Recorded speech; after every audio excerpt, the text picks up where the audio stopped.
I never expected 3 simple words, porch lights out, to completely upend my life. But when Hannah Booth looked me straight in the eye that Tuesday evening and said, "At 52, I get attached to kind men like you," I realized I wasn't just fixing her light anymore. I was about to discover that sometimes the most broken things aren't the ones that need rewiring. Tuesday should have been different when my coffee maker had an existential crisis at 5:47 a.m., spitting grounds everywhere. But being Quentin Lance, general contractor, an apparent magnet for malfunctioning appliances. Before we jump back in, tell us where you're tuning in from, and if this story touches you, make sure you're subscribed, because tomorrow I've saved something extra special for you. I just grabbed gas station coffee and headed out to tackle my schedule. Mrs. Brennen's leaky faucet, Tucker White's garage door that sounded like a dying walrus, and 3 kitchen estimates that would probably never happen. The call came at 4:30. Just as I finished a cabinet repair in the old Riverside district. Unknown number. I almost let it go. Late afternoon calls usually meant emergencies that kept me working until midnight for someone who'd argue about overtime rates. "Lance Construction, this is Quentin. Hi," came a surprisingly calm voice. Not frantic or demanding. Steady. "I know it's late notice, but my porch light went out, and I can't see the front steps. I nearly fell twice today." Something about her tone made me pause. Not entitled or pushy, just practical. Like someone used to solving problems herself. But had reached the limit of stepladders and YouTube tutorials. "Where are you located?" "Maple Grove Subdivision. 847 Clearwater Drive, the blue house with the garden that looks like it's auditioning for Better Homes and Gardens. I can be there in 20 minutes. Name Hannah." "Hannah Booth, thank you. I know this isn't normal business hours." Driving through Maple Grove, found myself curious about Hannah Booth. Her voice had genuine politeness, without fake cheerfulness. The kind that usually meant complaints about rates were coming. 847 Clearwater Drive was exactly as advertised. Blue colonial with white trim, surrounded by flower beds that looked professionally planned. A silver Honda Civic sat in the driveway, practical and maintained. With a yoga mat visible in the back seat, the porch light hung at an awkward angle, the mounting hardware clearly given up. I was examining the situation when the front door opened. Hannah wasn't what I'd expected. Mid-50s, wearing dark jeans and a soft gray sweater, auburn hair with silver threads pulled back practically. Her eyes were intelligent, cautious, but with laugh lines suggesting life hadn't beaten the humor out of her. "You must be Quentin," she said. "Thanks for coming out so late." "No problem. Looks like your fixture gave up completely. The mounting brackets pulling away had probably been loose for months." As I worked, we talked icily. She taught high school. English loved the chaos of teenagers but found them exhausting.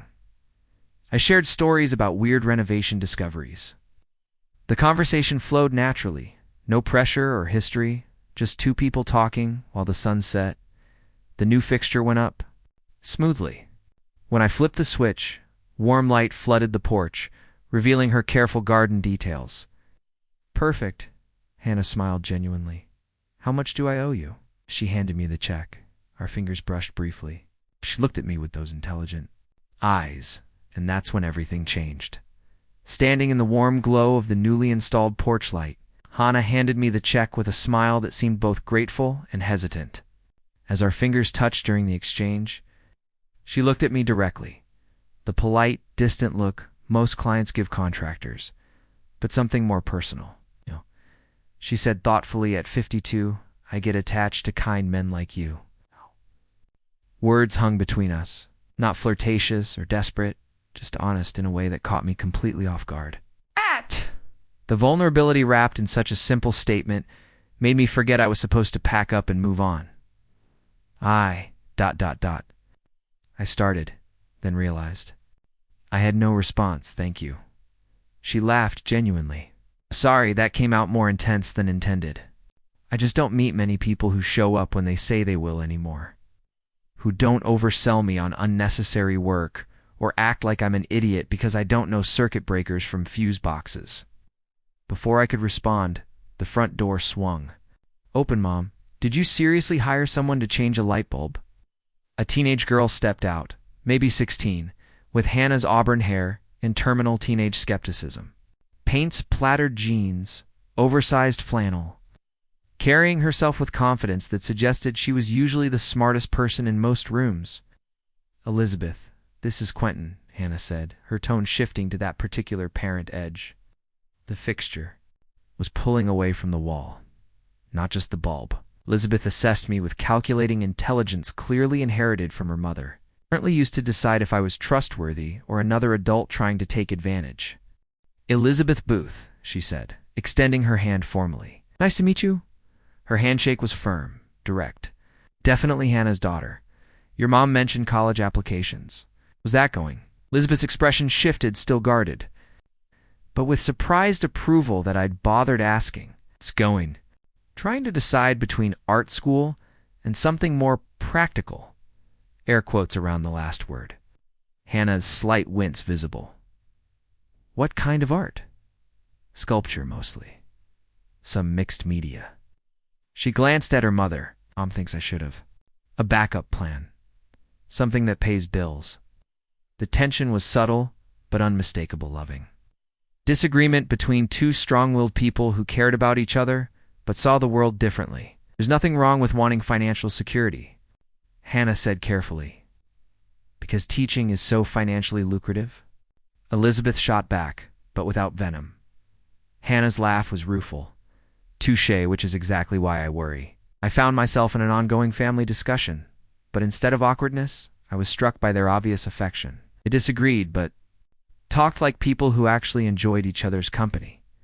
The best contractors I know are basically artists working with practical problems instead of aesthetic ones, I said. You have to be creative to figure out why something isn't working, especially with old buildings. Elizabeth considered this. Never thought about it that way. "See?" she said to Hannah. "Quentin gets it." Hannah held up her hands in mock surrender. "Okay, I've been outvoted by the contractor." "Actually," Hannah said, something almost shy in her voice, "would you like some coffee?" I made too much, and Elizabeth's got homework she's avoiding. "I have a Macbeth paper due tomorrow," Elizabeth admitted. Something about ambition, guilt, and why people make terrible decisions when they want things badly. Sounds like half my renovation clients, I said, making them both laugh. Coffee meant staying, meant this wasn't just a service call anymore. I had reasons to decline late-hour paperwork. Getting too friendly with clients, usually being problematic, but Hannah's words kept echoing. "At 52, I get attached to kind men like you." There had been something raw and honest, suggesting she didn't make casual invitations often. "Coffee sounds good," I heard myself saying, "if I'm not intruding." "Not at all," Hannah said, her smile genuine and warm. "Come on in." Following her and Elizabeth through the front door, I had the strangest feeling. I was crossing more than just a threshold. Hannah's house felt like stepping into someone's actual life rather than a showpiece. Books everywhere clearly read and reread with bookmarks at various angles. Papers stacked beside a world's okayest teacher mug. Elizabeth disappeared upstairs, promising to actually start her Macbeth paper. "Sorry about the mess," Hannah said, leading toward the kitchen. "This isn't mess. This is what a home looks like. When people actually use it." The kitchen matched functional, lived in, with coffee cups in the sink and grocery lists on the refrigerator. Hannah poured from a coffee maker that looked decades old, but worked perfectly. We settled at her kitchen table. I noticed details. Thriving herb garden on the windowsill. Calendar covered in different colored pens. Elizabeth's art class. Parent conferences. Book club. Amy's house. The organized life of someone who cared about people around her. 15 years of contracting, Hannah said. "What's the weirdest thing you found in walls? You really want to know?" Teacher curiosity. I collect strange stories. Last spring, renovating a Victorian bathroom downtown. Behind the tub, complete 1970s Playboy collection, 1963 bourbon, and a handwritten love letter to someone named Moonbeam. Hannah nearly choked on coffee. Moonbeam. From Gary, apologizing for missing pottery class and promising to embrace his inner creative spirit if she'd give him another chance. Did you find out what happened? Actually, yes. Yes. The neighbor was Gary. 74 now. Still. Married to former Moonbeam real name Janitand, they own a ceramic studio in the Arts District, a love story hidden in walls.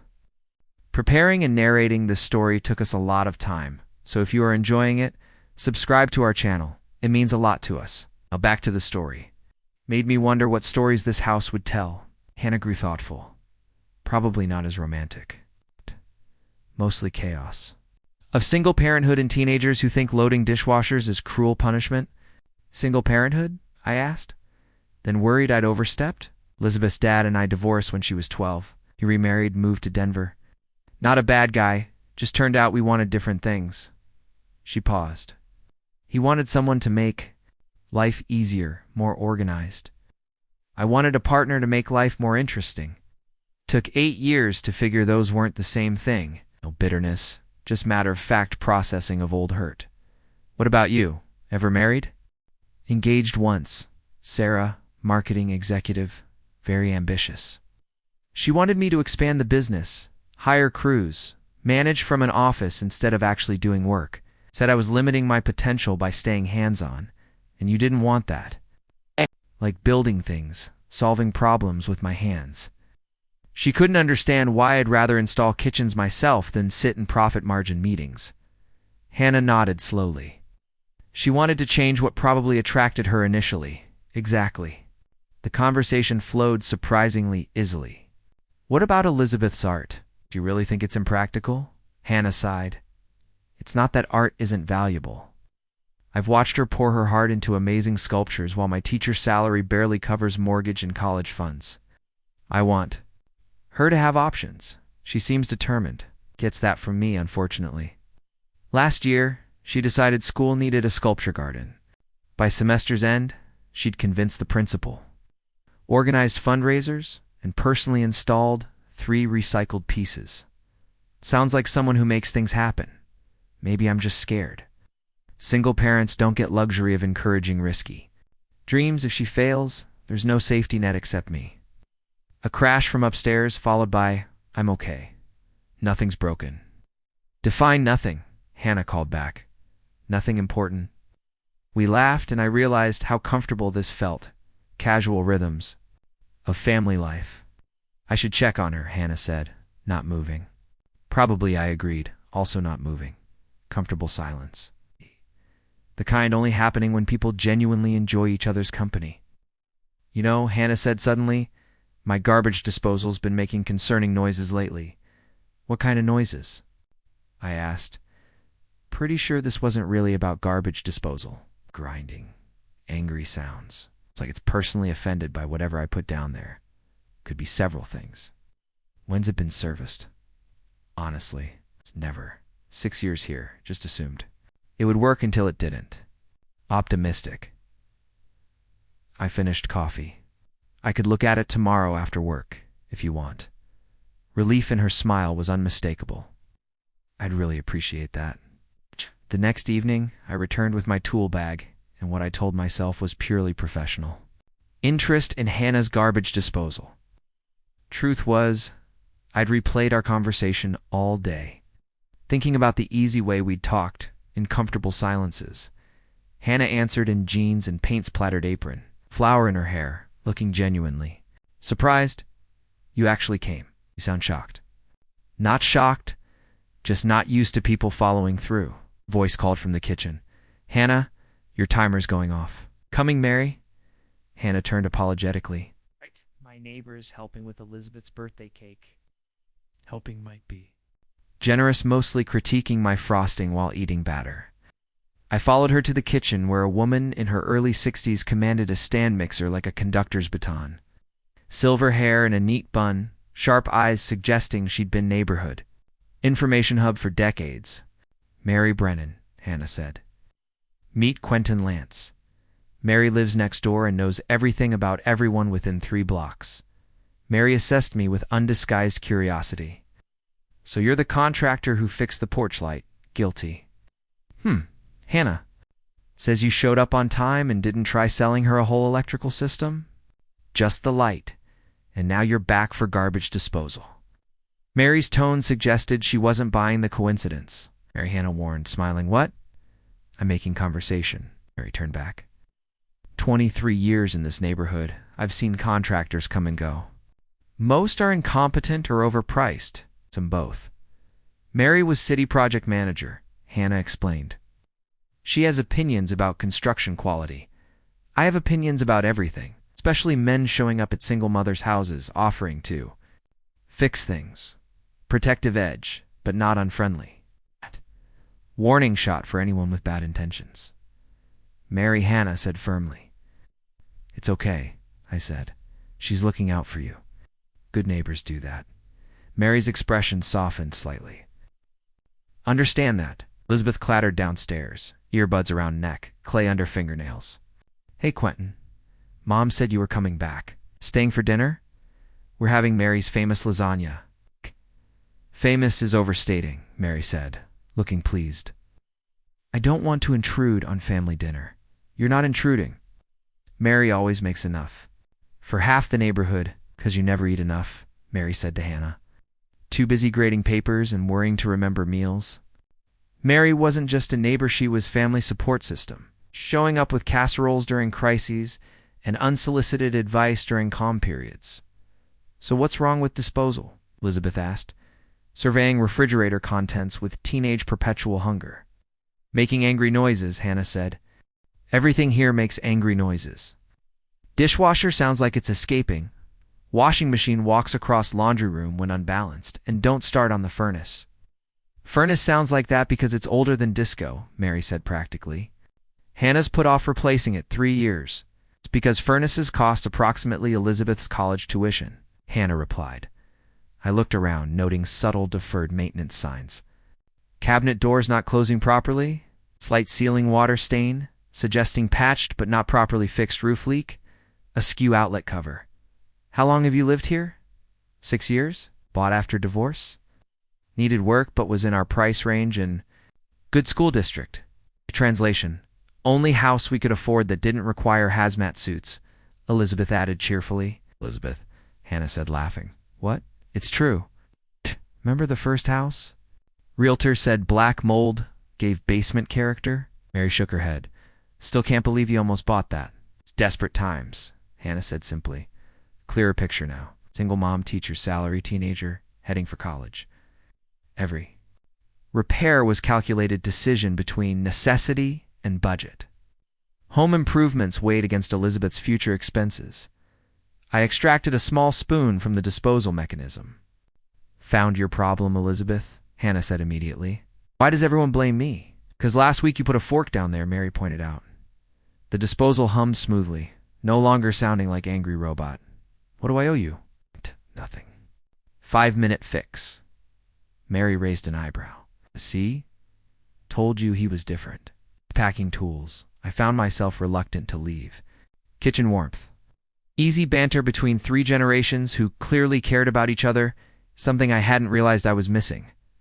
Stay for dinner, Hannah said quietly, please, looking around at this little family, at Mary's expectant face. And Elizabeth's encouraging nod. Leaving would feel like walking away from something important. Okay. If you're sure, we're sure, Elizabeth said firmly. Besides, Mary made enough lasagna for a small army. Medium-sized army, Mary corrected. I'm not a miracle worker.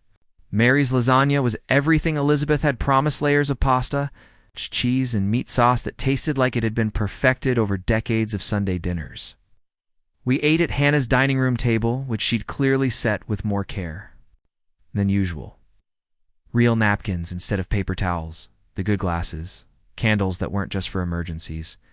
So Quentin, Mary said, cutting another piece of lasagna despite claiming she was full, what made you become a contractor?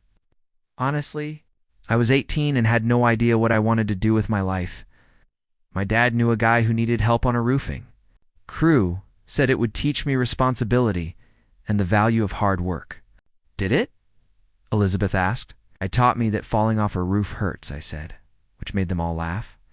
But yeah, I discovered I was good with my hands, good at figuring out how things fit together.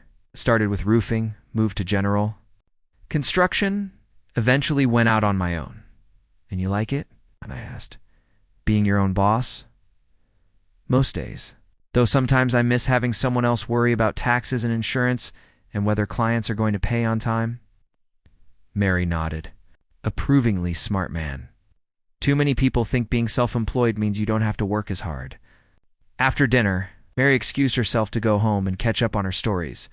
Apparently, she was 3 episodes behind on some British detective show. Elizabeth disappeared upstairs to finish her Macbeth paper, leaving Hannah and me to clean. Up, you don't have to help, she protested as I started loading the dishwasher. My mother would disown me if I ate someone's food and didn't help clean up. We worked in comfortable silence for a few minutes, falling into an easy rhythm. Hannah rinsed. I loaded. She wiped down counters while I put away leftovers. Mary likes you, Hannah said eventually. How can you tell? She didn't interrogate you about your credit score or ask to see references. She was holding back. Hannah laughed. You have no idea? When I started dating again after the divorce, she ran background checks on 3 different guys.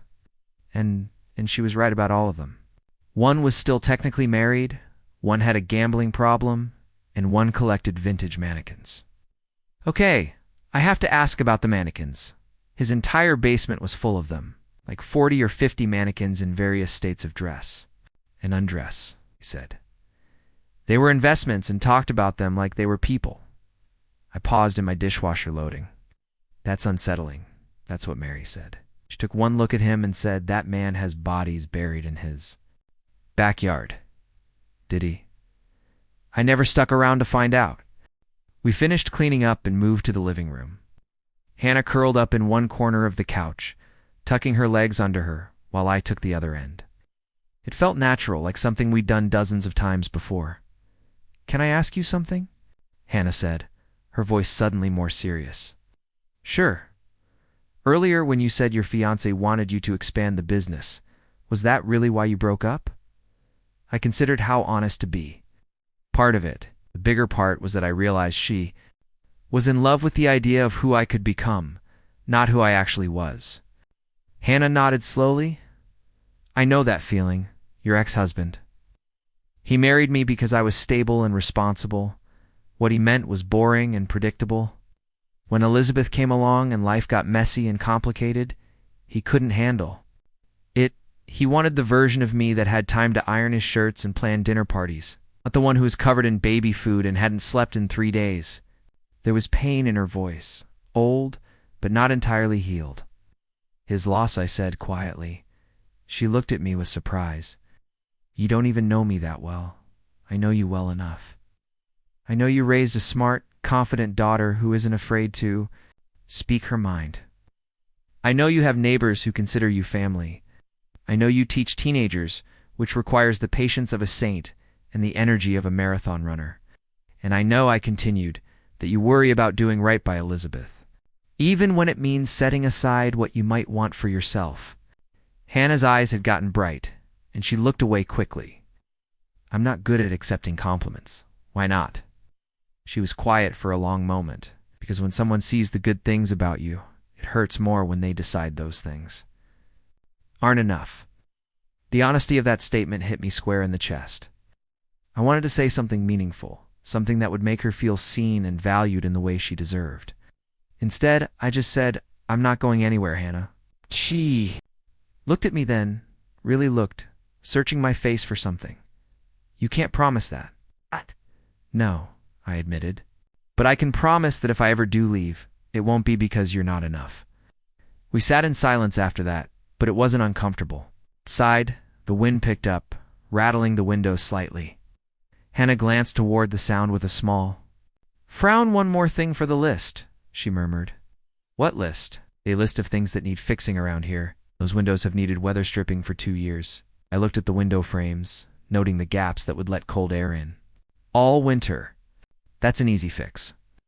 Everything's an easy fix when you know what you're doing. I could show you, I offered. It's not complicated. Hannah tilted her head. You'd do that? Sure. Saturday morning if you're free. We could tackle the windows. And I could show Elizabeth some basic repair skills while we're at it. Might come in handy when she's in college. It's very sweet of you. It's practical, I corrected. Everyone should know how to fix basic things. Hannah smiled. And 4. The first time since I'd met her, it was completely unguarded. Saturday it is? As I got ready to leave, Hannah walked me to the door again. The porch light, my handiwork, cast its warm glow over the front steps. "Thank you," she said, "for dinner, for fixing the disposal, for ... listening, including me."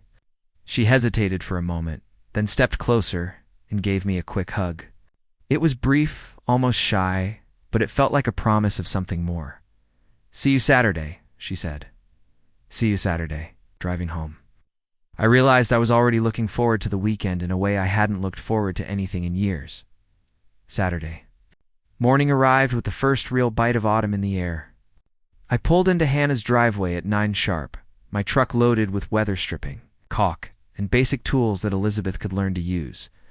I was looking forward to this, the simple satisfaction of teaching someone new skills, and the excuse to spend more time with Hannah. But the first thing I noticed was the black BMW parked on the street in front of her house.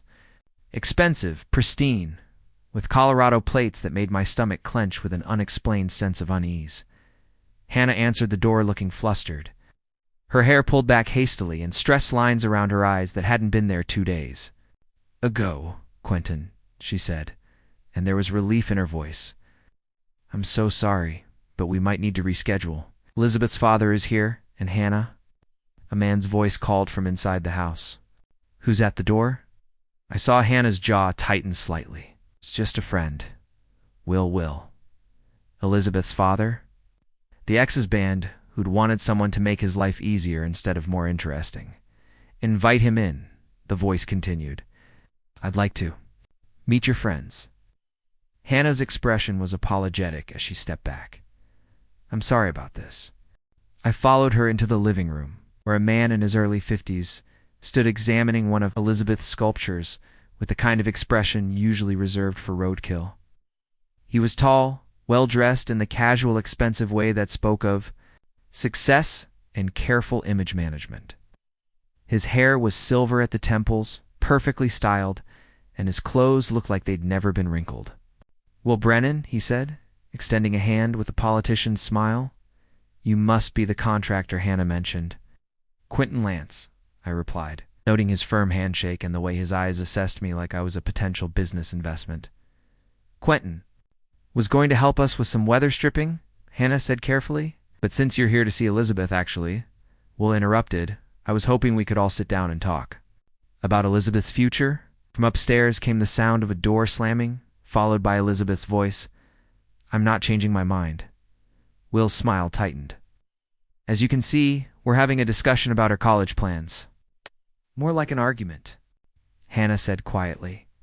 "Hannah's been encouraging some very impractical ideas," Will continued, as if she weren't standing right there. "Art school, of all things. Come to help her see reason." Felt my hands clench involuntarily. The way he said, "help her see reason," made it clear he thought Hannah was incapable of making good decisions for their daughter. "Elizabeth's incredibly talented," I said. "I've seen her work." Will's eyebrows rose slightly. "Have you? And what's your background in art education?" Well, Hannah warned. "I'm just curious about the qualifications of the people advising my daughter about her future." The condescension in his tone was unmistakable. I was about to respond when Elizabeth appeared at the top of the stairs, her face flushed with anger. "Nobody's advising me about anything," she said, coming down the stairs with deliberate calm. "I'm 18. I get to decide what I want to do with my life." "With what money?" Will asked. "Art school costs just as much as regular college, but with significantly worse job prospects." "I'll figure it out," Elizabeth shot back. "The way your mother figured out how to support you both on a teacher's salary?" The temperature in the room dropped about 10 degrees. Hannah went very still, and I saw something dangerous flash in her eyes. "Excuse me," she said quietly. "I'm not criticizing," Will said, though his tone suggested otherwise. "I'm just pointing out the reality of the situation. You've done your best, but Elizabeth needs to think practically about her future." "I mean, she needs to think the way you would think," Hannah replied. "I mean, she needs to consider the financial implications of her choices. It's something you've never been particularly good at it." I stepped forward slightly, not threatening, but making my presence known. "I think maybe you should watch how you talk to Hannah." Will looked at me with surprise, then something like amusement. "I'm sorry, but this is a family discussion." about family finances and family decisions. Quentin's right, Elizabeth said firmly. You don't get to come here and insult Mom. I'm not insulting anyone. I'm being realistic about a situation that someone needs to handle responsibly. Hannah's laugh was bitter. Responsibly. Like the way you responsibly disappeared to Denver with your new wife and left me to handle everything alone? That's not fair, Hannah, isn't it? You send a check every month and call yourself a father? You show up twice a year and think that gives you the right to make decisions about Elizabeth's life. I'm trying to look out for her future. No, Hannah interrupted, her voice rising. You're trying to control her future because you can't control anything else about this family anymore. Elizabeth was watching this exchange with wide eyes, and I could see her distress. This was clearly an old fight, one that had been brewing for years. Look, I said, trying to defuse the situation. Maybe I should go and let you all work this out. No, Elizabeth said quickly. Stay, please. Will looked between us with growing suspicion. How long has this been going on? Has what been going on? Hannah asked. This Will gestured vaguely between Hannah and me. Are you two ... involved? The question hung in the air like a challenge. Hannah and I weren't officially anything yet. The implication in Will's tone that she couldn't be trusted to make good decisions about Elizabeth. If she was distracted by a relationship made my blood pressure spike, that's none of your business, Hannah said firmly.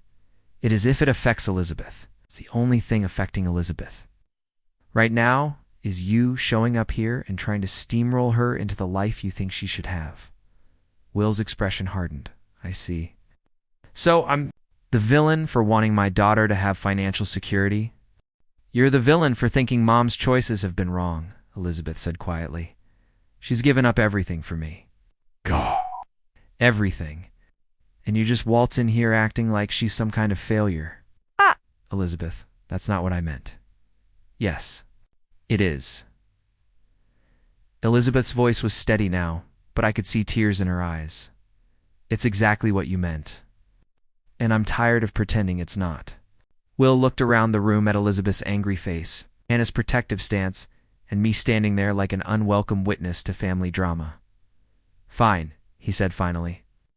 But when this artistic dream doesn't work out, don't expect me to pay for graduate school to fix it. He headed for the door, then paused. Hannah, we need to talk. Alone. I'll call you later. After he left, the three of us stood in silence for a moment. Elizabeth sank into a chair. Hannah remained standing by the window, and I felt like an intruder. In their pain. I'm sorry you had to see that, Hannah said quietly. I'm sorry he put you through that, I replied. Elizabeth looked up at both of us. I'm sorry he exists, despite everything. That made Hannah smile slightly. Elizabeth. What? It's true. He shows up here acting like he knows what's best for everyone when he doesn't even know what's best for himself. Hannah sat down beside her daughter and pulled her into a hug. I'm proud of you for standing up for yourself. I'm proud of you for standing up for yourself too, Elizabeth replied, looking at them together. I realized that whatever Will thought about Hannah's choices, he was wrong about one thing. She had raised an incredible daughter, and she'd done it mostly alone. That took strength, not weakness. But I also realized that this wasn't over. Men like Will didn't give up easily, especially when they felt their authority was being challenged. After Will's dramatic exit, we spent the next hour working on the windows in almost therapeutic silence. Elizabeth threw herself into learning how to apply weather stripping with the focused intensity of someone trying to forget an unpleasant conversation. Hannah moved between helping us and making tea, her movements still carrying the tension of the morning's confrontation. There, I said as Elizabeth finished sealing the last window in the living room. That should cut your heating bill by at least 20% this winter. I actually know how to do it now, Elizabeth said with satisfaction. Thanks for teaching me. Everyone should know basic home maintenance, I replied. Saves money and gives you confidence that you can handle things yourself. Hannah smiled at that. Independence through weather stripping? Mock it if you want, but when you're living in your first apartment and the landlord won't fix anything, you'll be grateful you know how to seal drafts and unclog drains. Speaking of which, Elizabeth said, can you teach me how to fix a running toilet? Mine's been driving me crazy for weeks, Elizabeth Hannah said. Quentin's already spent half his Saturday here. I don't mind, I said. Quick lesson upstairs, then I'll get out of your hair.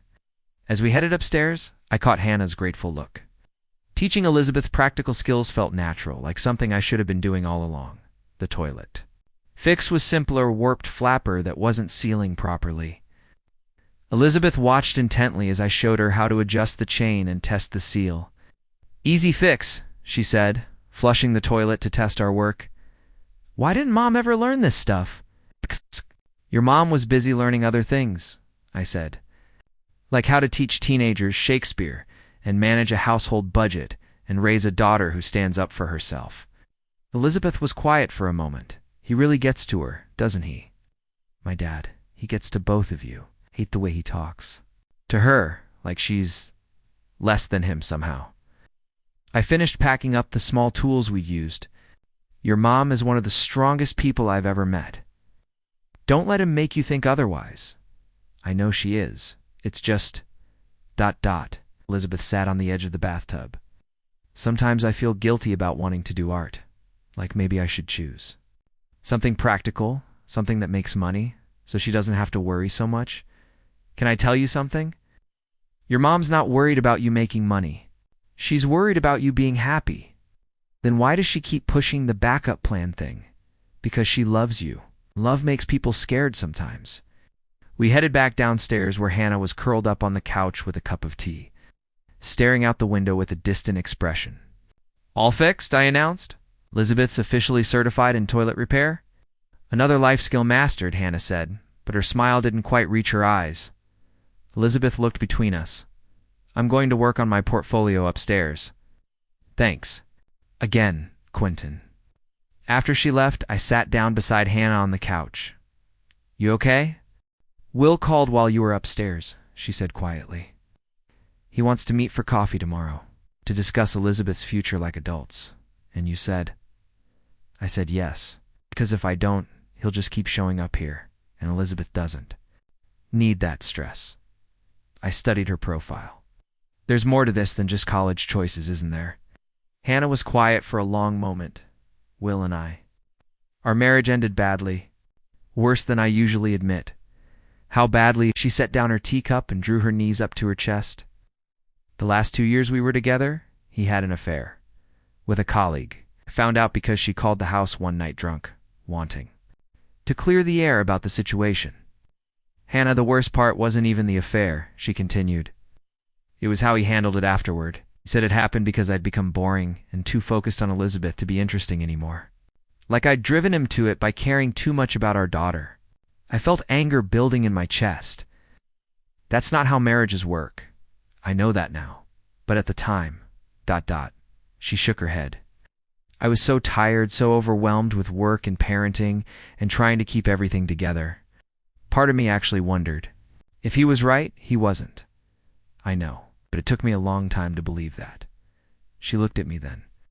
The whole financial responsibility lecture he gave today, that's his go-to move. He makes me feel like every decision I make is wrong.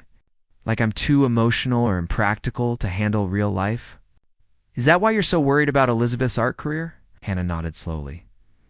Partly. I look at her passion for creating things. I remember how much I used to love teaching before I became so worried about everything else. I don't want her to lose that, but I also don't want her to struggle the way I have. What did you love about teaching? It's the moments when a kid suddenly gets it, when they realize they can think for themselves, that literature isn't just old words on a page, but people trying to figure out the same things we're all trying to figure out. Her voice grew wistful. I used to write too. Poetry mostly. Terrible poetry, but I loved doing it. When did you stop? When Will started asking what the point was. When practical concerns took over everything else. She was quiet for a moment. I found some of my old poems last week while cleaning out closets. They weren't terrible. They were actually not bad. Maybe you should start again. Maybe. She smiled, but it was sad. Do you know what the hardest part about the divorce was? Not the loneliness or the financial stress, or even dealing with Will's attitude. It was realizing that I'd stopped being myself so gradually, I didn't even notice it happening. I reached over and took her hand. You're still yourself, Hannah. Maybe even more yourself than you were before. What makes you say that? Because you're raising a daughter who knows exactly who she is and isn't afraid to fight for it. That doesn't happen by accident. Hannah squeezed my hand. Thank you. For what? For listening. For not trying to fix everything or tell me what I should do. For just ... being here. We sat quietly for a moment, her hand warm in mine. Outside, the afternoon light was starting to fade, casting long shadows across her living room. Hannah, I said carefully, whatever happens tomorrow with Will, you don't have to handle it alone. What do you mean? I mean, if you want backup, if you need someone to remind you how strong you are when he tries to make you feel small, I'm here. She turned to look at me fully. You'd do that? Hannah, at this point I'd do a lot of things for you. The honesty of that statement surprised both of us. We weren't officially dating, hadn't defined what we were to each other, but sitting there, in her living room with her hand in mine, it felt like the most natural thing in the world to offer my support. I don't want you to feel like you have to rescue me, she said softly. I don't want to rescue you. I want to stand with you. There's a difference. Hannah's eyes grew bright. I'm not used to that. You should be. You deserve someone who stands with you, not someone who makes you smaller. She leaned closer then, and for a moment, I thought she might kiss me. Instead, she rested her forehead against mine. I'm scared, she whispered. Of Will? Of this? Of feeling this way about someone again? I'm scared too, I admitted. Really? Terrified? But I'd rather be scared with you than safe without you. She did kiss me then, soft and tentative at first, then with growing certainty. When we broke apart, she smiled. The first genuine, unguarded smile I'd seen from her all day. Okay, she said. Okay. I'll let you stand with me. Sunday morning came too quickly. Hannah's coffee meeting with Will was scheduled for 11, and by 10:30, she was pacing her kitchen like a caged animal, changing her outfit for the third time. The blue sweater makes me look too casual, she muttered. But the black one makes me look like I'm going to a funeral. You look fine in anything, I said from my position at her kitchen table, where I was pretending to read the newspaper while actually watching her nervous energy with growing concern. That's not helpful, Elizabeth said, appearing in the doorway in pajamas and bedhead. Mom, you're spiraling. Wear the blue sweater. You look confident, but not like you're trying too hard. Mary chose that moment to knock on the back door, letting herself in with the familiarity of someone who'd been doing it for years. Hannah, dear, you left your porch light on all? She stopped when she saw me at the table. Oh, good morning, Quentin. Morning, Mary. Elizabeth, go get dressed, Hannah said distractedly. And Mary, the light was on because I was reading. Late? Until 3 a.m? Mary asked with raised eyebrows. Insomnia, Hannah replied, which wasn't entirely untrue. She'd been awake when I'd called to check on her at midnight, and we'd talked for almost an hour about everything except the upcoming meeting with Will. Mary looked between us with the sharp awareness of someone who'd raised 3 children and knew when people weren't telling her the whole truth. Elizabeth mentioned that Will was here yesterday, she said carefully. Unfortunately, Hannah replied, finally settling on the blue sweater. And now you're meeting him for coffee? To discuss Elizabeth's college plans, Mary poured herself a cup of coffee without being invited, which seemed to be standard procedure. And Quentin's here because I invited him for breakfast, Hannah said, which was technically true. She'd called me at 7, asking if I wanted pancakes, though we both knew it was really because she needed moral support, Mary's expression suggested. She wasn't buying the casual breakfast explanation, but she didn't push. Instead, she turned. To me, Quentin, what do you think about Elizabeth's art school plans? I glanced at Hannah, who nodded encouragingly. I think Elizabeth should follow her passion. She's talented, determined, and smart enough to make it work. Even though art doesn't pay well, Teetha does teaching, I pointed out, but that doesn't stop Hannah from being excellent at it. Mary smiled approvingly. Good answer. Mary, Hannah warned, but she was smiling too. Elizabeth reappeared, now dressed in jeans and a paint-stained sweatshirt.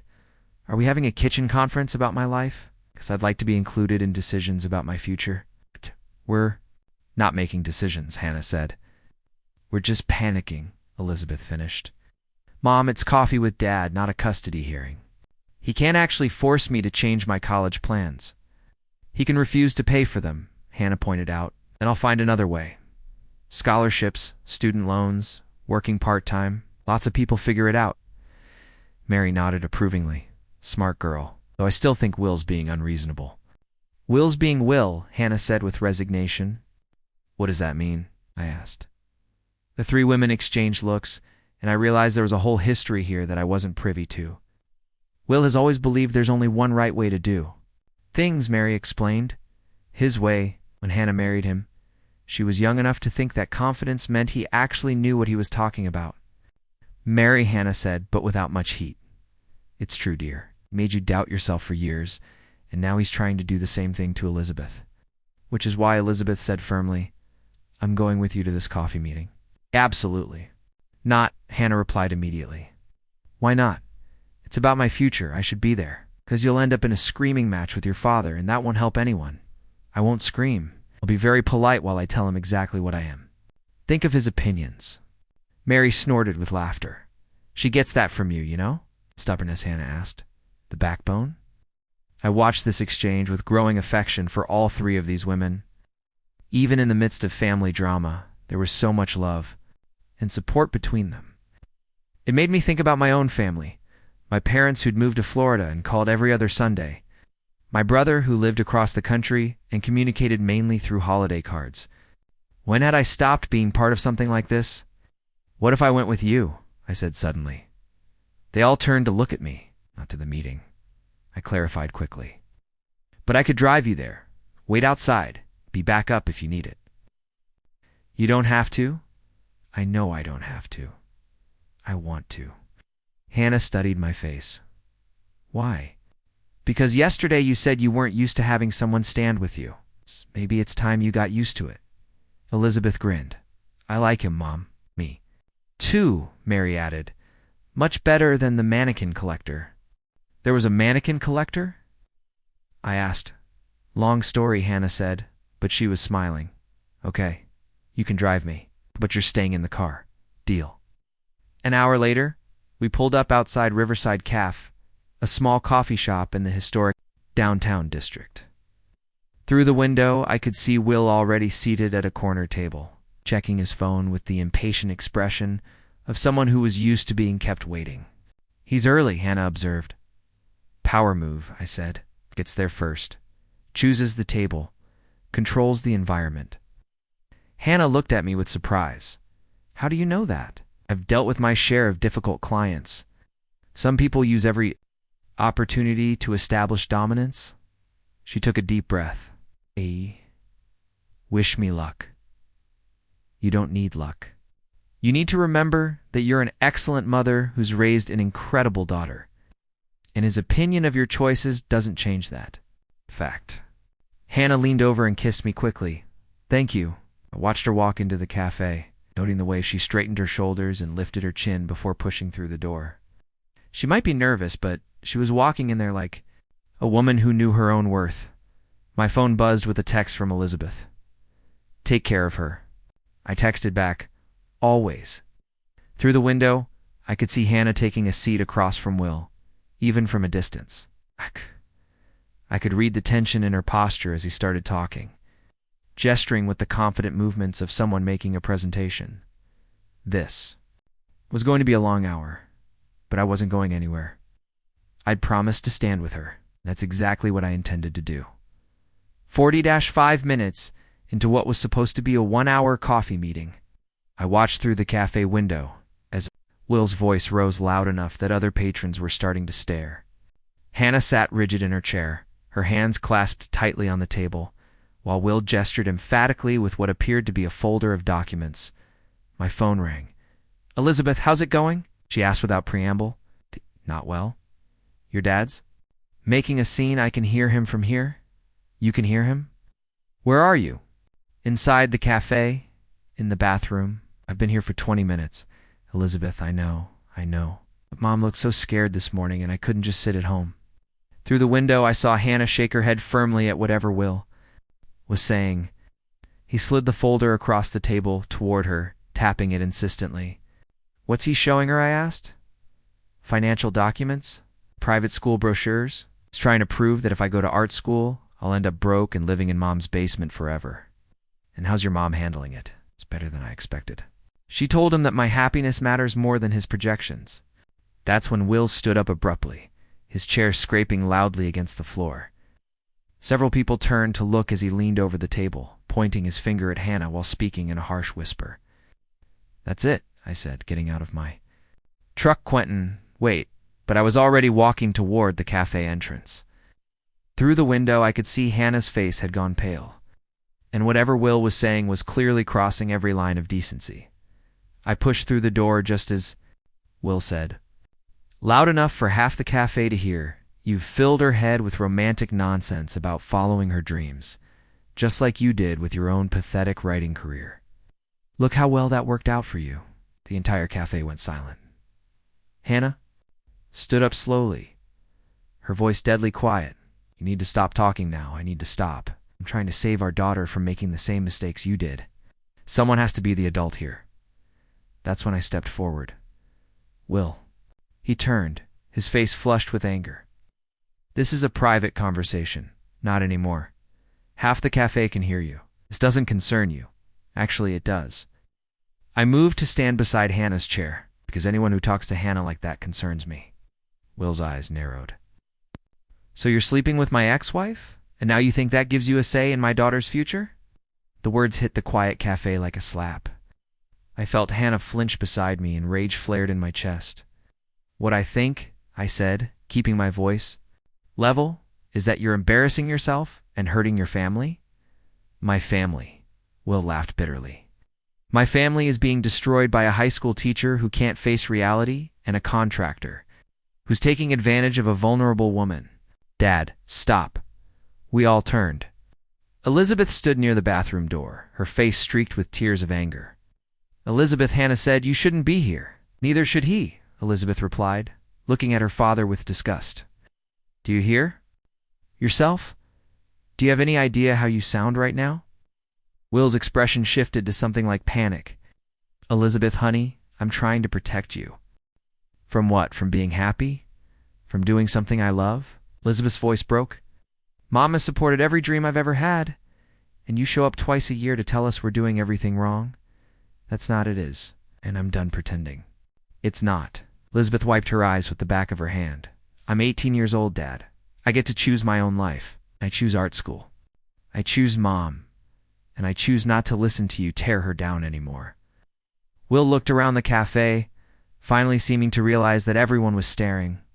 His face went red with embarrassment and something that might have been shame. He said quietly, gathering his papers. "But don't come crying to me when reality hits." He walked out without another word, leaving the three of us standing in a cafe full of strangers, who were now very interested in their coffee cups. The ride home was quiet, except for the soft sound of Elizabeth sniffling in the back seat. Hannah stared out the passenger window, her hands still trembling slightly from the confrontation. I wanted to say something comforting, but the weight of what had just happened in that cafe felt too heavy for simple reassurance. Back at the house, Mary was waiting on the front porch, clearly having watched for our return. She took one look at our faces and ushered us all inside without questions. "Tea," she announced, already heading for the kitchen, and I made soup. "Ow, no one argues on it." Full stomach, Elizabeth collapsed onto the couch, finally letting the tears come freely. "I can't believe he said that about Mom's writing. He knows how much that meant to her." Hannah sat beside her daughter, pulling her close. "It's okay, sweetheart. It's not okay. None of this is okay." Elizabeth looked up at her mother. "Why did you let him talk to you like that for so long?" Hannah was quiet for a moment, because I thought if I just stayed calm, kept the peace, it would be better for you. "I thought you needed to maintain a relationship with your father." "Not at the cost of your dignity," Elizabeth said fiercely, "and not at the cost of my respect for him." Mary returned with a tray of steaming mugs, setting them down with more force than strictly necessary. "That man," she said, "has always been a bully. The only difference is now Elizabeth's old enough to see it clearly." I sat in the armchair across from them, feeling like an outsider to this family processing, but wanting to be there nonetheless. Hannah caught my eye and offered a small, grateful smile. "I need to tell you both something," Hannah said suddenly. "Will's been threatening to stop Elizabeth's college funding if she doesn't choose a practical major. Not just today, he's been saying it for months." Elizabeth sat up straighter. "Mom, why didn't you tell me?" "Because I didn't want you to feel like you had to change your dreams because of money." Hannah's voice grew stronger.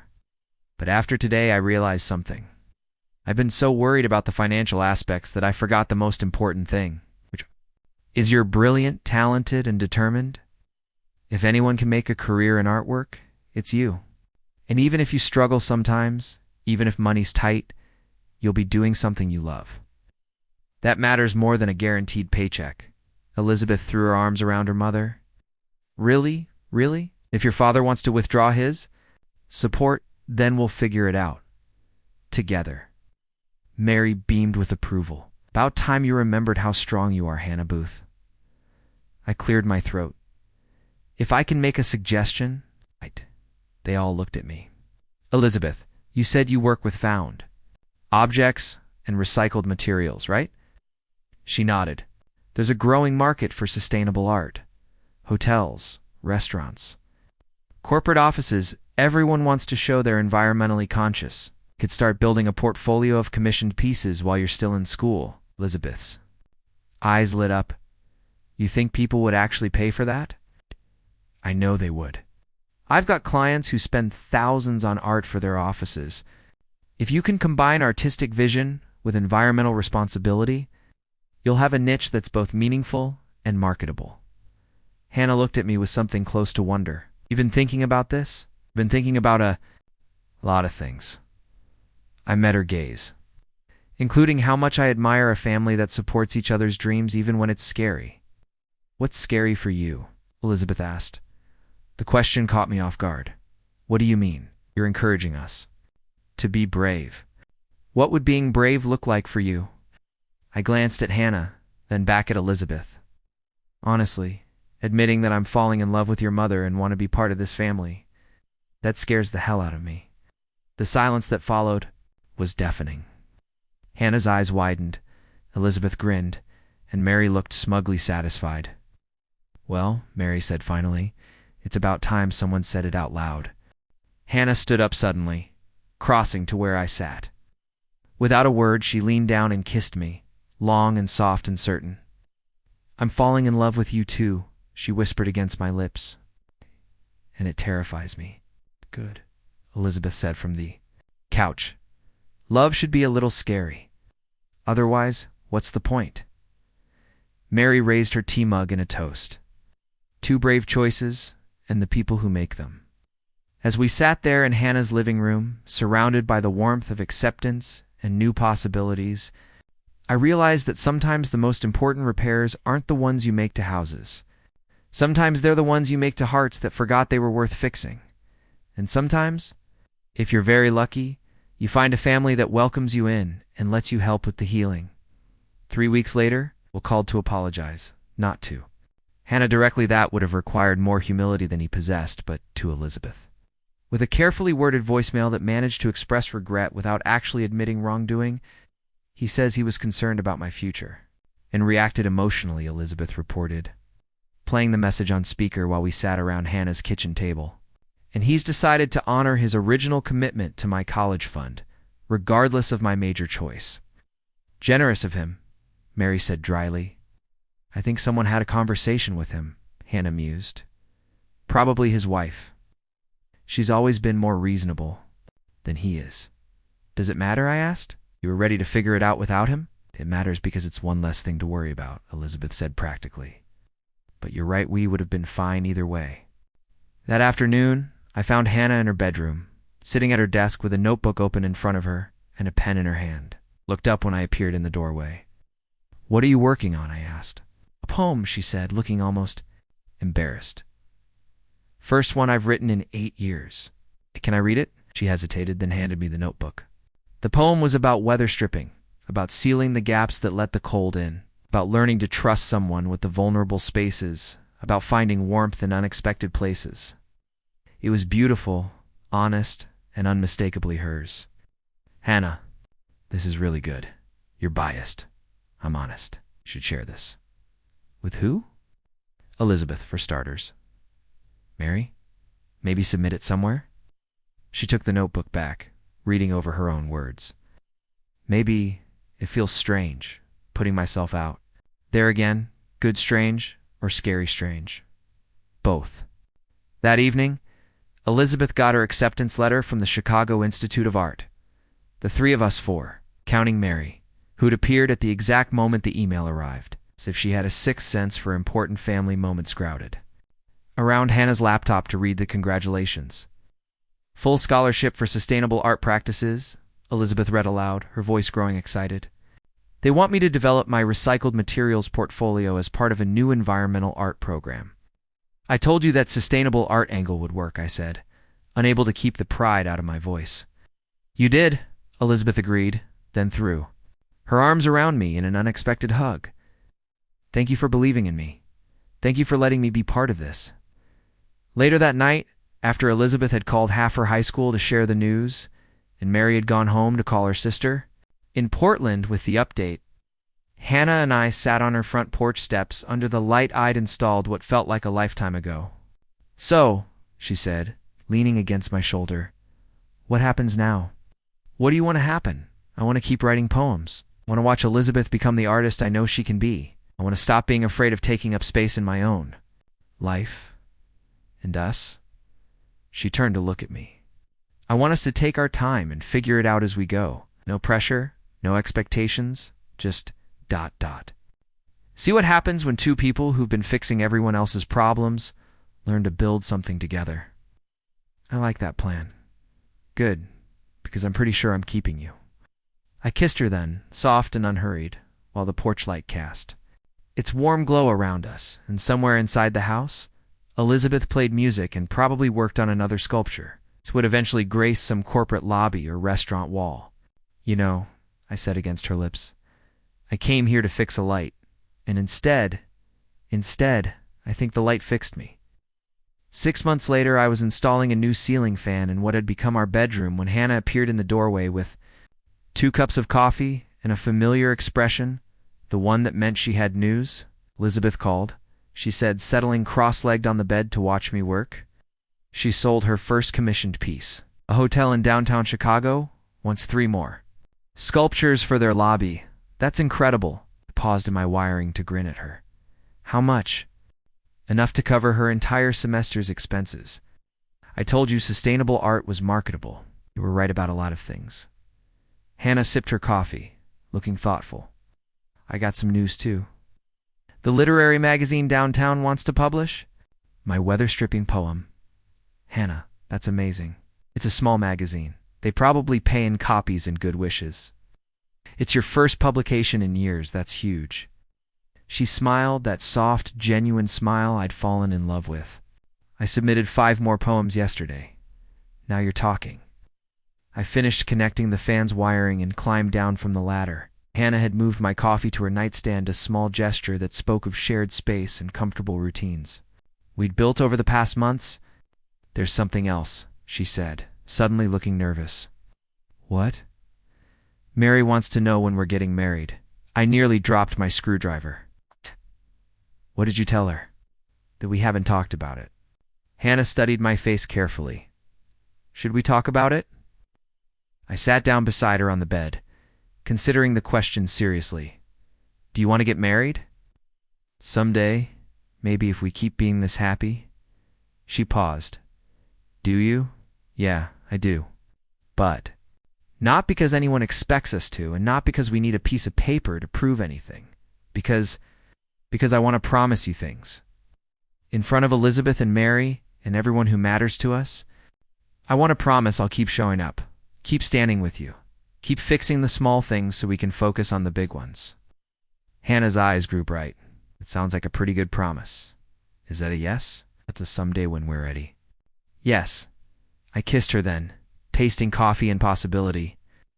Outside, the late afternoon sun was setting, and through the bedroom window, I could see the porch light beginning to glow in the gathering dusk. "You know what I love most about that light?" Hannah said, following my gaze. What? It was the first thing you fixed for me.